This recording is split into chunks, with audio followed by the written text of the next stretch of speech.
আমার নাম মোহাম্মদ পিয়ারুল ইসলাম। এই যে গাছটা দেখতেছেন, যে এই যে গাছটা, এটার জন্য সেই দিক থেকে গাড়ি আসলেও দুর্ঘটনা ঘটে। সব ভাঙা যদি সব ভাঙা এই জায়গাটার মধ্যে, এই জায়গার ডাল, এই জায়গাটা এসে উঠছে।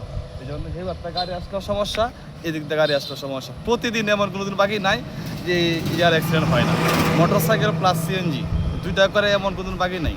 যারা খুব ঝুঁকিপূর্ণ হয়ে গেছে, এটা সড়ক বিভাগে যারা আছেন তাদের দৃষ্টি আকর্ষণ, যাইতে এটা খুব সদৃষ্টিত দেখে। এখন আপনারা কি চাইতেছেন? এই গাছটা এটা চাইতেছি গাছটা কাটালে সবচেয়ে উপকার হইতো। মানে সেদিক থেকে আসলেও সমস্যা, সেদিক থেকে আসলেও সমস্যা। সেদিক থেকে আসলেও মানে যে জায়গাটা ডাল, এই যে দেখেন, এই আপনি কামারে দিতে ধরেন, দেখেন এই জায়গাটা দেখেন ডাল করতে চাই না। যদি দুধ গাড়ি আছে তাহলে গাড়িটা মানে এদিক দিয়ে রাখতে চাই।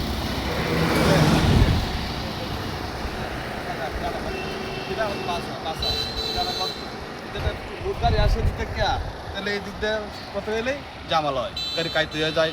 এই সামনে ঝুঁকিপূর্ণ, এই যে টান গাছ আছে, মানে এমন কোনো বাকি নেই। মেন আপনি কথা বলতে চাচ্ছেন এই যে গাছটা হলো মেন সমস্যা। হ্যাঁ মেন সমস্যা। এটা কি গাছটা রুটস এন্ড হায়ার মনে হয়? হ্যাঁ হ্যাঁ হ্যাঁ।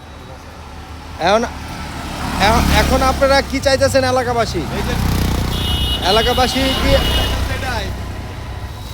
বাংলা থেকে টাকুনা ব্রিজ পর্যন্ত জায়গাটা যে কুকান্দার কলাটা টাকুনা এই পর্যন্ত এমন কিন্তু বাইকে দুই সাইড ধরে অ্যাক্সিডেন্ট হইতেছে না, রুটে মানুষ মরতেছে না, এই খালি মুসুরার কারণে, গাছগুলোর কারণে।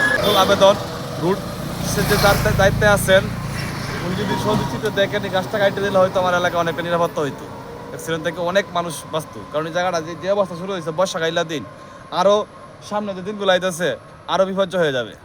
বৃষ্টি আসলে বর্ষাকালে কি আরো দুর্ঘটনা? রাস্তাটা যে পিচগুলা গাইমা যায়, মানে পিছলা হয়ে যায়, পরে ব্রেক করলে একটা নাই হয়ে যায়। এই